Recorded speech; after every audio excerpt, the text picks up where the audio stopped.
Today, we're diving deep into the murky world of Blackrock, a financial giant with staggering influence and a web of connections that reaches the highest levels of global power.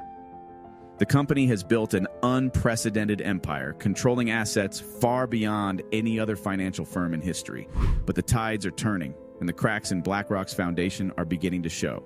Get ready to discover what the mainstream media won't tell you about the imminent fall of the largest financial institution the world has ever seen. 3 years ago, most people had never even heard of Blackrock. Today, its name is synonymous with power and controversy.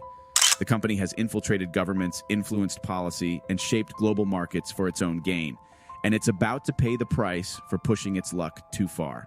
Brian Deese, a former investment executive at Blackrock, now leads the National Economic Council as the top economic advisor to President Biden. Additionally, Adewale Wale Adeyemo, who previously served as the chief of staff to BlackRock CEO and Democratic veteran Larry Fink, has been appointed as a senior official at the Treasury Department.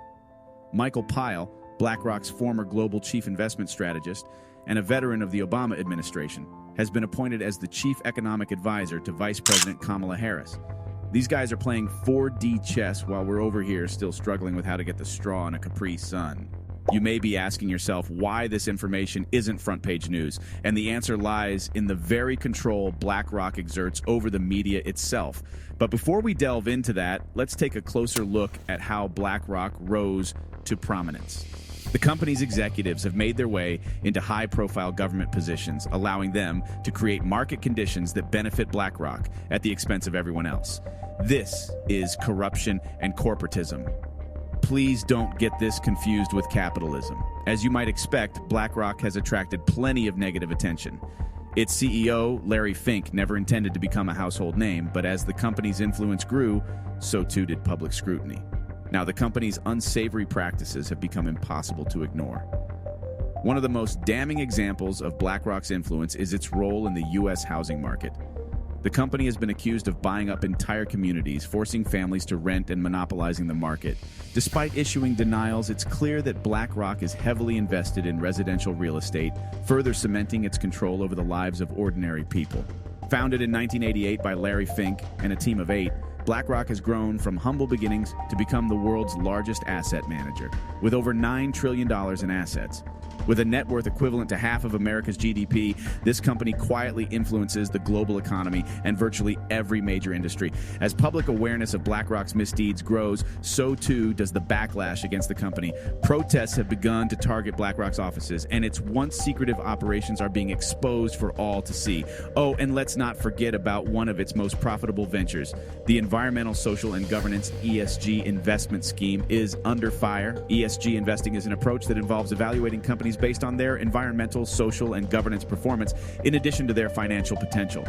The idea is to encourage responsible investing by directing capital towards businesses that are not only profitable, but also contribute positively to society and the environment. While ESG investing was conceived as a noble initiative, the execution has been far from perfect. I think you might be able to see where I'm going with this.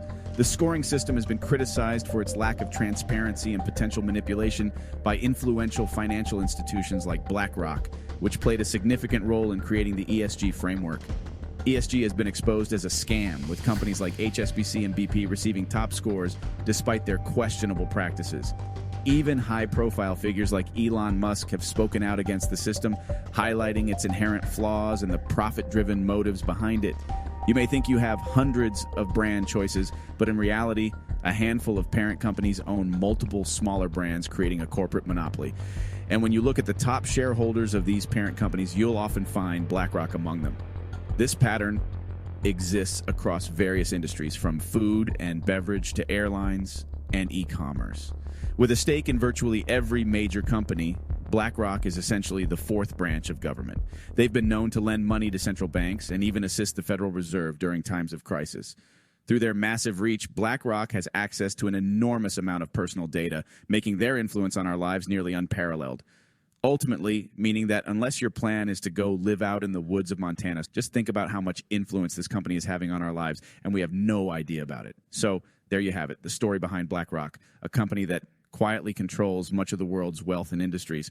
What do you think about this corporate giant and its impact on our lives? Let me know in the comments below. And if you found this video informative, please give it a thumbs up and share it with your friends. Thanks for watching, and I'll see you in the next video.